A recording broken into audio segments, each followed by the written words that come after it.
Trump ने आज कहा, सुनिए, ट्रंप ने आज कहा कि जब हिंदुस्तान पाकिस्तान का युद्ध हो रहा था, मैंने फोन उठाया और नरेंद्र मोदी से कहा कि सुन, ये जो तू कर रहा है इसको 24 घंटे के अंदर बंद कर। और नरेंद्र मोदी ने 24 घंटे में नहीं, 5 घंटे में सारा का सारा रोक दिया। मीडिया नहीं कह रही भाइयों बहनों, मीडिया नरेंद्र मोदी की है, मीडिया अंबानी की है, मीडिया अदानी की है, मीडिया हमारी नहीं है, तेजस्वी की नहीं है, स्टालिन जी की नहीं है, आदिवासियों की, दलितों की, पिछड़ों की, ईबीसी की नहीं है। मीडिया छोड़िए, कॉर्पोरेट इंडिया देखते हैं, अदानी, अंबानी, टाटा, बिरला। मुझे बताओ इनमें से ईबीसी कौन है, दलित कौन है, आदिवासी कौन है, पिछड़ा कौन है, नाम बताओ। एक नाम नहीं मिलेगा। जुडिशरी में देखो, आदिवासी नाम, दलित नाम, पिछड़ों का नाम बता दो, एक नहीं मिलेगा। प्राइवेट अस्पतालों की मालिक की लिस्ट निकालो, वहां नहीं मिलेगा। शिक्षा की संस्था, यूनिवर्सिटी, कॉलेजेस, इनकी लिस्ट निकालो, वहां नहीं मिलेगा। आप हो ही नहीं कहीं। 90% हिंदुस्तान में है ही नहीं। इसीलिए ये वोट चोरी कर रहे हैं, क्योंकि जानते हैं जिस दिन आपकी आवाज ठीक से सुनाई दे गई, उस दिन हिंदुस्तान बिल्कुल बदल जाएगा। इसलिए दूसरी बात मैंने नरेंद्र मोदी से कही, सामने जाति जनगणना हिंदुस्तान में होगा, दूध का दूध, पानी का पानी होगा। 2023 में जब हमें बात समझ आनी शुरू हुई, जब हमें सबूत मिलना शुरू हुआ, एक नया कानून आता है।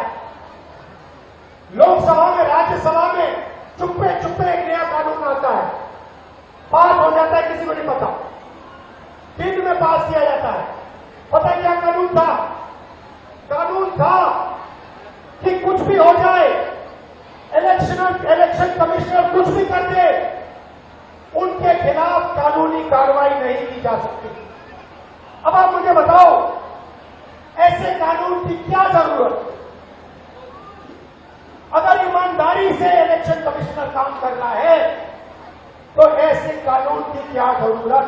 चौकीदार ही चोर है। भाइयों बहनों, किसान को पीट कर जेल में डाल देते हैं, मजदूर को 2 जूते मारकर जेल में डाल देते हैं, युवा पेपर लीक के बारे में धरना देता है, लाठीचार्ज होता है, अंदर कर देते हैं, एफआईआर लग जाते हैं। मगर हिंदुस्तान के इलेक्शन कमिश्नर के खिलाफ कोई एफआईआर नहीं कर सकता है, कोई कानून नहीं एक्शन ले सकता है। क्यों? इसका एक ही कारण है, ये लोग नरेंद्र मोदी की वोट चोरी में मदद कर रहे हैं। और वोट चोरी हिंदुस्तान के ईबीसी, दलित, ओबीसी, अल्पसंख्यक और गरीब जनरल कास्ट के खिलाफ आक्रमण है। यह आपको खत्म करने का तरीका है। ये यहां नहीं रुकेंगे। आप ये मत सोचो कि भैया वोट ले लिया तो क्या हुआ, इसके बाद राशन कार्ड जाएगा, उसके बाद जमीन जाएगी। और जो आजादी से पहले समय था, जब आपका अपमान किया जाता था, आपको कोई अपॉर्चुनिटी नहीं मिलती थी, आपको शिक्षा नहीं दी जाती थी, आपके माता पिता, उनसे पूछिए आजादी से पहले क्या होता था। जो राजा चाहता था कर लेता था,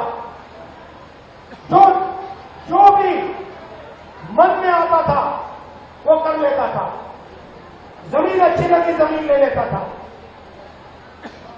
ये किताब, इस सोच ने हिंदुस्तान को बदला था। और ये एक बार फिर आजादी से पहले के हिंदुस्तान में हमें ले जाना चाहते हैं।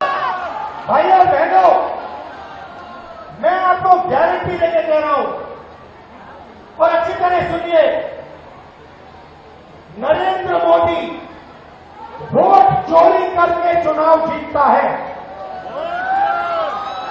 नरेंद्र मोदी वोट चोरी करके, वोट कटवा के, वोट बढ़ा के चुनाव जीतता है और नरेंद्र मोदी और अमित शाह की मदद हिंदुस्तान का इलेक्शन कमीशन करता है।